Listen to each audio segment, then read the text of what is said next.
devastação de várias naturezas e vários tipos de sofrimentos, mas sempre em lugares específicos localizados. Mas a grande tribulação trará um terror tão grande que a humanidade nunca imaginou que um dia tal coisa poderia ocorrer. Mesmo aqueles que sabem dessa eventual realidade, ao serem apanhados por ela, ficarão surpresos por sua enorme envergadura. Mateus 24, 21, Daniel 12, 1 e 2. Então, vê-se aí a extensão e a intensividade com que esse período atingirá aqueles que vão passar por ele, aqueles que vão vivenciá-lo, né? Como sofrerão e como esse sofrimento será intenso. Com relação a quando será, temos aqui o segundo conceito pré-tribulacionista. A grande tribulação começará logo após o arrebatamento da igreja e no início do governo do anticristo. Essa teoria coaduna com a teoria pré-milenista dispensacionalista, mas de acordo com o conceito pós-tribulacionista, a igreja sempre passou por tribulação e a grande tribulação será apenas uma intensificação nos últimos dias desses sofrimentos que ela tem passado. Então, temos aqui, por exemplo, a leitura de Apocalipse 3:10, que diz: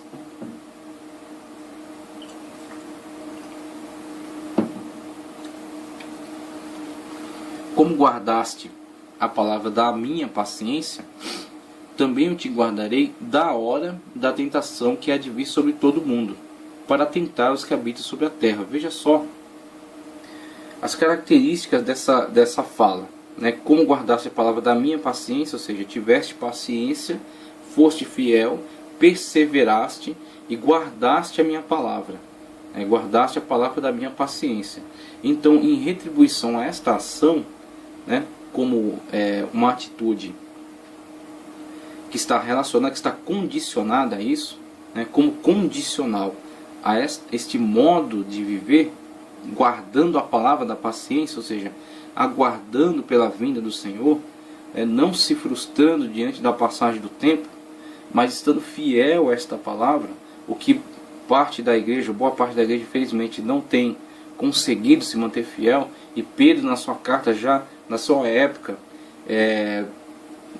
já transmitia essa sensação de alguns de que a vinda dele tarda, de que as promessas não estão se cumprindo tal qual a expectativa que geraram.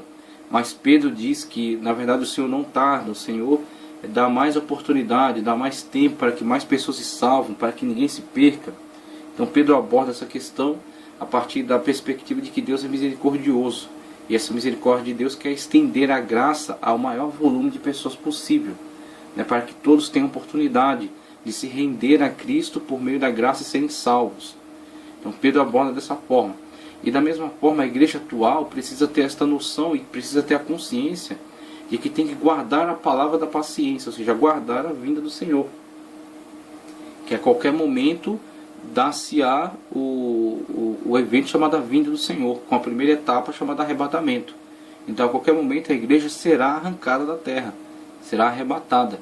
Só que serão arrebatados aqueles que guardam a palavra da paciência, eles que aguardam pela vinda do Senhor a qualquer momento, se preparam para ela, estão prontos para serem arrebatados, tá certo? Se submetendo a Cristo e sendo salvos pela sua graça, justificados pela sua obra.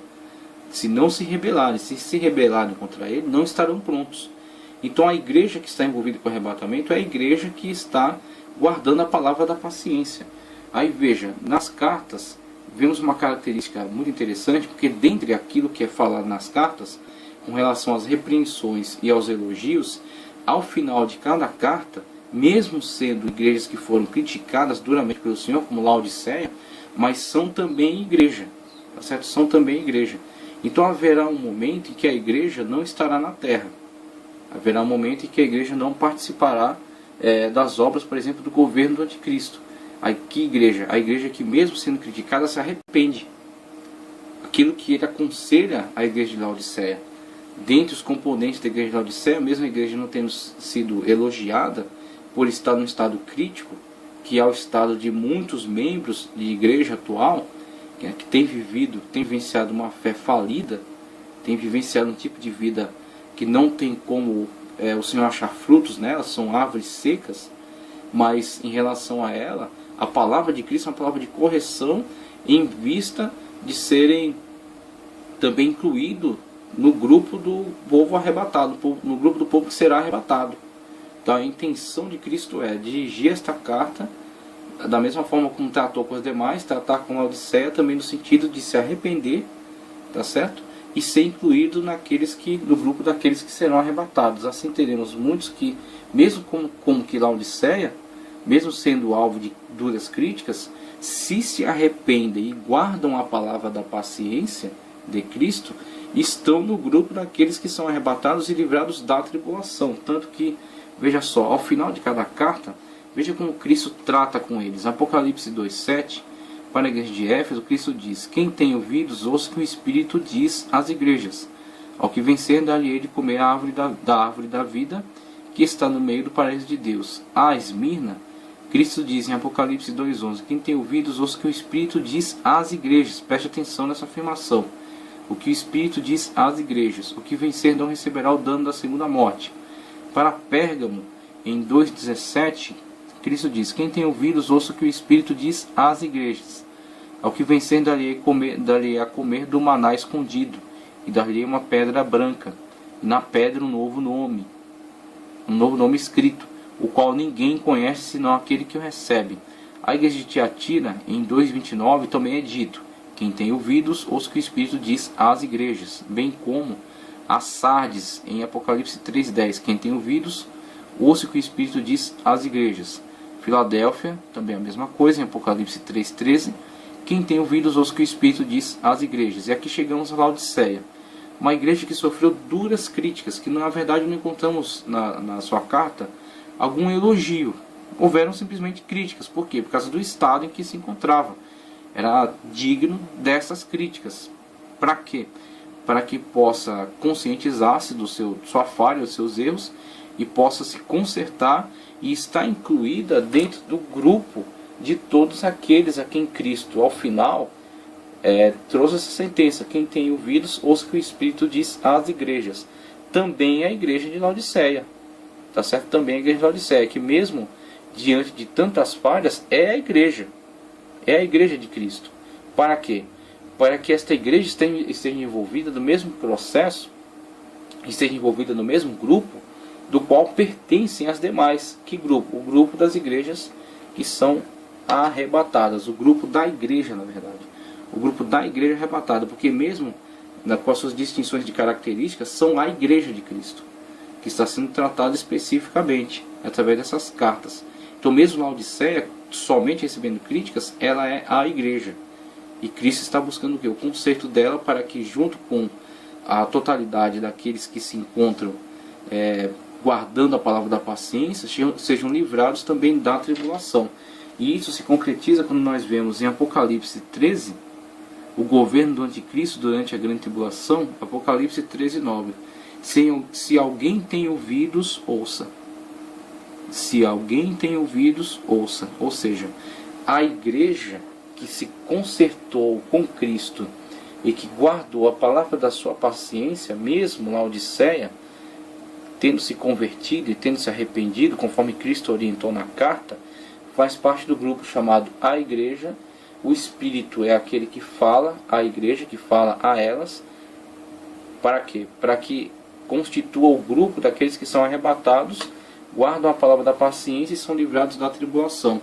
Tanto que, ao manifestar-se o governo do anticristo, em Apocalipse 13:9, não diz que o Espírito diz à igreja, mas somente diz: se alguém tem ouvidos, ouça. Porque o objetivo é arrancar da terra a igreja.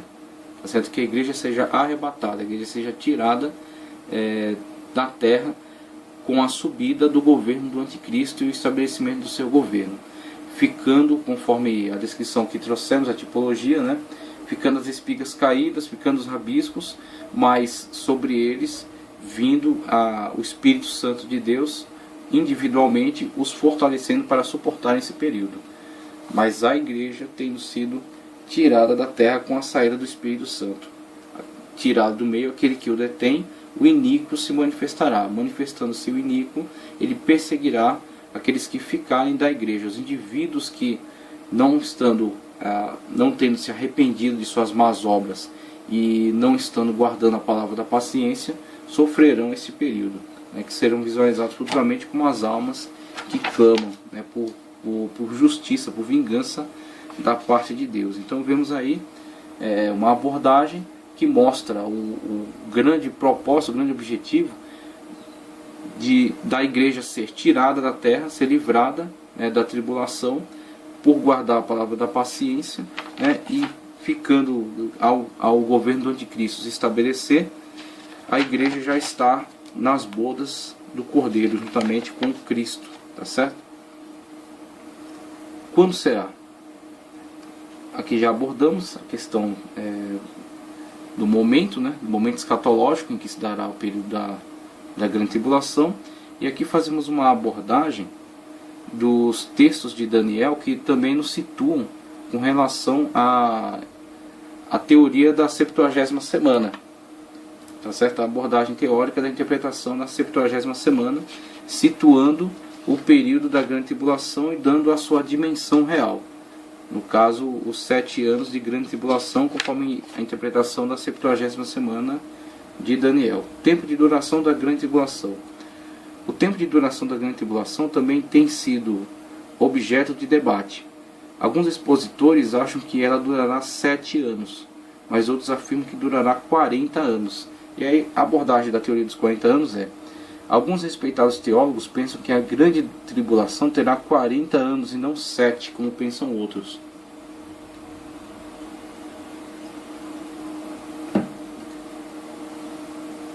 Acredito que os 7 anos vistos em Daniel 9, 24 e 27 e Apocalipse 11, 1 não é o período total da tribulação, mas apenas os dias mais críticos dela. Alegam também que o número 7 possa ser um número místico e não o tempo exato da tribulação. Na verdade, a pós-tribulacionista tem, de certa forma, adotado também essa abordagem, né? Geralmente, os pós-tribulacionistas alegorizam o primeiro período de 3 anos e meio, dizendo que, na verdade, esse é um período alegórico que estende-se desde o início da igreja e caminhará até o estabelecimento do segundo período. E o segundo período, sim, é literal. E de fato serão 3 anos e meio, porque serão na verdade uma abreviação.